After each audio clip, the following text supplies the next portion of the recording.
Hello friends, this is your one and only body building doctor Nikhil तारी। आज हम एक बहुत इम्पॉर्टेंट टॉपिक पे डिस्कशन करने वाले हैं, वो है शोल्डर इंजरी। बहुत कॉमन है अपने फील्ड में और बहुत ही लंबा और कॉम्प्लेक्स टॉपिक है। मैं जितना हो सके शॉर्ट और सिंपल करने की कोशिश करता हूँ। Okay, let's go for it.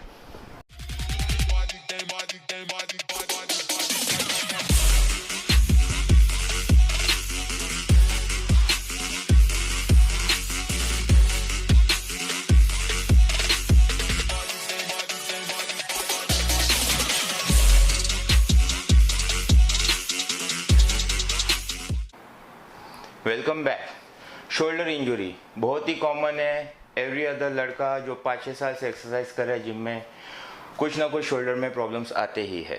पहला समझते हैं कि शोल्डर जॉइंट क्या है, उसमें क्या क्या चीज़ें इन्वॉल्व है, इंजरीज कैसे होते हैं और उसका क्या ट्रीटमेंट है और उससे कैसे बचा जाए। Okay, so let's begin. Bones, सबसे पहला मेजर बोन है स्कैपुला, यानी अपना जो पीछे जो शोल्डर ब्लेड है उसको स्कैपुला बोलते हैं।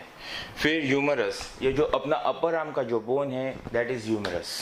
फिर क्लेविकल, यहाँ का जो अपना कॉलर बोन है ये क्लेविकल। ये तीनों बोन्स मिलके शोल्डर जॉइंट बनाते हैं।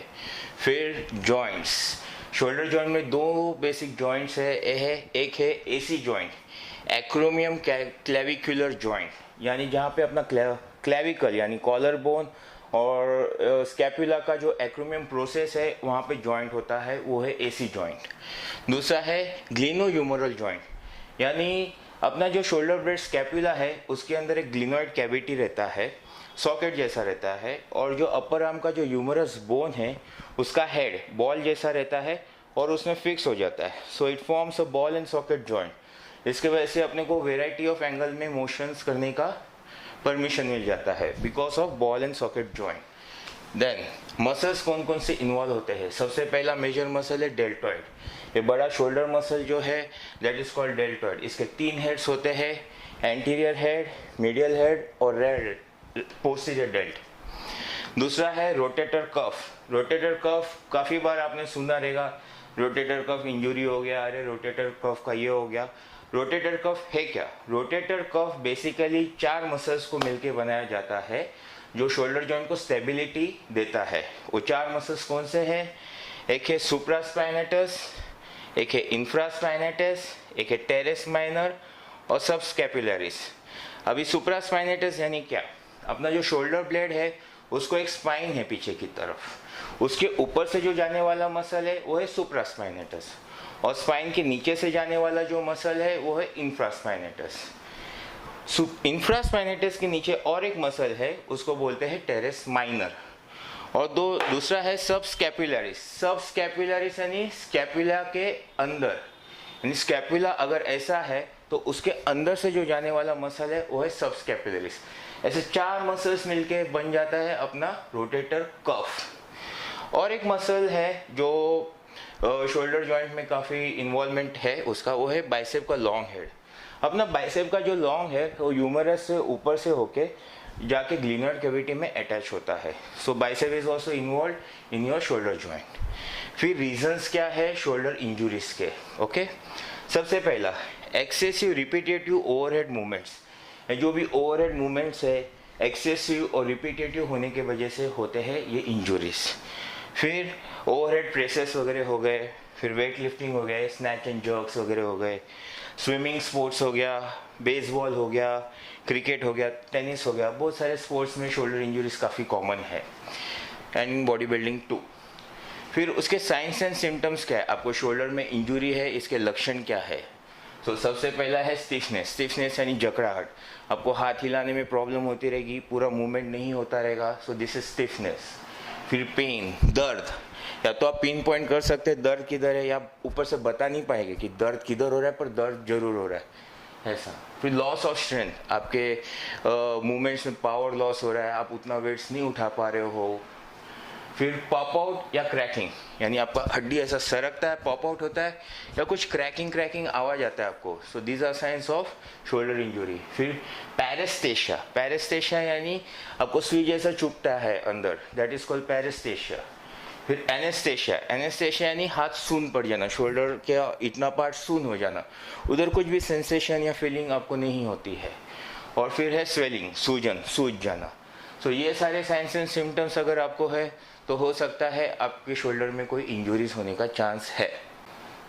Alright, common injuries, common injuries क्या पाए जाते हैं? सबसे पहला मेजर है बर्साइटिस या इम्पिगमेंट, यानी rubbing of muscle against the एक्रोमियम process, यानी जो स्कैपुला का जो एक्रोमियम प्रोसेस है, हम कुछ भी मूवमेंट करते रहते हैं तो एक्रोमियम प्रोसेस में काफ़ी मसल बार बार रब होते हैं और उसके वजह से उधर इन्फ्लामेशन हो जाता है या मसल टेयर हो जाता है। सो इन्फ्लामेशन होता है, उसको बोलते हैं हम बर्साइटिस। फिर है instability, instability force out of normal motion, यानी अगर आपका शोल्डर का कुछ ऐसा मूवमेंट है, नेचुरल मूवमेंट, तो कुछ कुछ मशीन्स जो जिनका बायोमैकेनिक्स अच्छा नहीं है आपको रिस्ट्रिक्ट करता है एक फॉर्म में मारने के लिए। फॉर एग्जांपल स्मिथ मशीन पे कोई behind the neck shoulder press मार रहा है, वो नेचुरल मूवमेंट नहीं है शोल्डर का, तो इसके वजह से क्या होता है, शोल्डर जॉइंट में इंस्टेबिलिटी हो सकती है and it can lead to subluxation या डिसलोकेशन। सबलक्सेशन यानी जो अपना ग्लिनार्ड कैविटी में जो अपना ह्यूमेरस का हेड फंसा हुआ है, थोड़ा सा सरक जाना फिर वापस अपनी जगह पे आना, सरक जाना वापस अपनी जगह पे आना, दिस इज कॉल्ड सबलक्सेशन। और डिसलोकेशन ही पूरी तरह से हट जाना। ओके, सो ये दो चीज़ें हैं जो हो सकती है।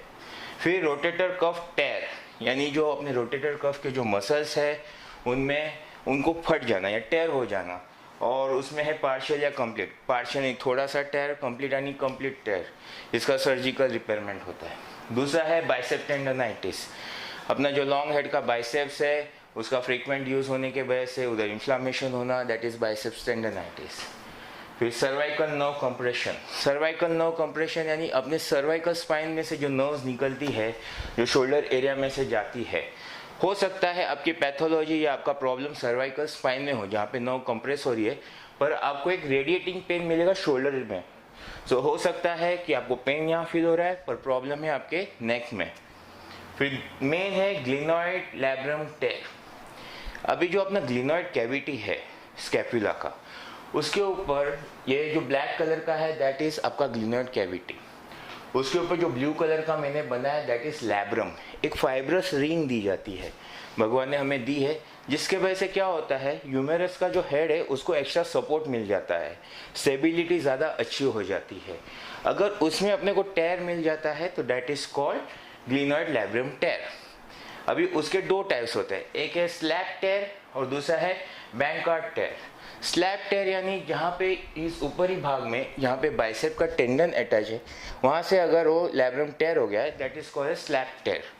और बैंकार्ड टेयर है दूसरे एरियाज में जहाँ पे टेयर पाया जाता है वो, इनका भी रिपेयर सर्जिकली होता है। फिर है फ्रोजन शोल्डर, एडहेसिव कैप्सुलाइटिस, यानी जो शोल्डर जॉइंट है उसमें एडहेशंस हो जाते हैं यानी स्टीफनेस आ जाती है और मोशंस करने में डिफ़िकल्टी हो जाती है काफ़ी, means it is just like ये फ्रीज हो गया आपका shoulder, so it is called as frozen shoulder. So ये सारे कॉमन इंजुरीज पाए जाते हैं अपने स्पोर्ट्स में। सो इसे प्रिवेंशन कैसा करें उसका हम देखते हैं। प्रिवेंशन सबसे पहला प्रॉपर फॉर्म एंड टेक्निक्स, अपने को खुद को एजुकेट करो, वीडियोस देखिए, बुक्स पढ़िए या कुछ कोर्सेज ज्वाइन कीजिएगा, प्रॉपर फॉर्म एंड टेक्निक सीखना बहुत ज़रूरी है। सेकेंड, प्रॉपर वार्म अप, आप कभी भी एक्सरसाइज करोगे तो अच्छा वार्म अप शुरुआत में होना बहुत ज़रूरी है।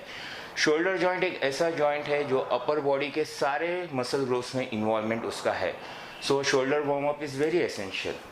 फिर फ्लेक्सिबिलिटी, फ्लेक्सिबिलिटी पे खास ध्यान दीजिएगा, जैसे जैसे उम्र बढ़ती जाएगी मसल की इलास्टिसिटी कम होती जाएगी, so flexibility has to be maintain.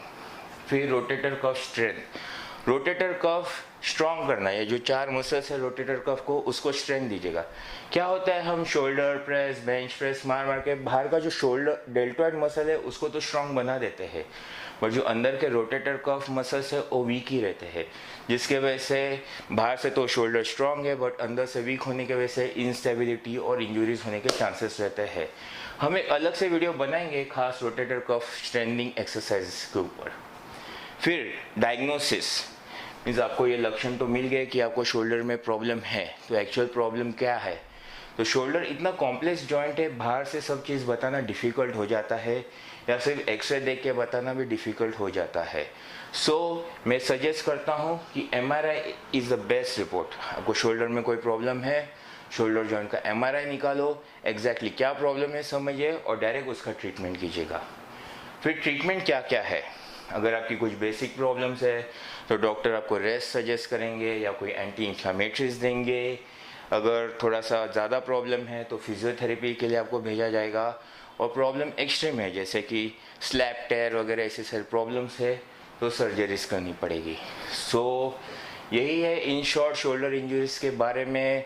हमने सबसे पहला एनाटॉमी से शुरू की, बोन्स, फिर जॉइंट्स, कौन से मसल्स इन्वॉल्व है, फिर रीजंस शोल्डर इंजरीज क्यों होते हैं, फिर उसके बाद में क्या साइंस एंड सिम्टम्स है, कॉमन इंजरीज कौन से पाए जाते हैं, उनसे प्रिवेंट कैसा किया जाए, उनका डायग्नोसिस और ट्रीटमेंट।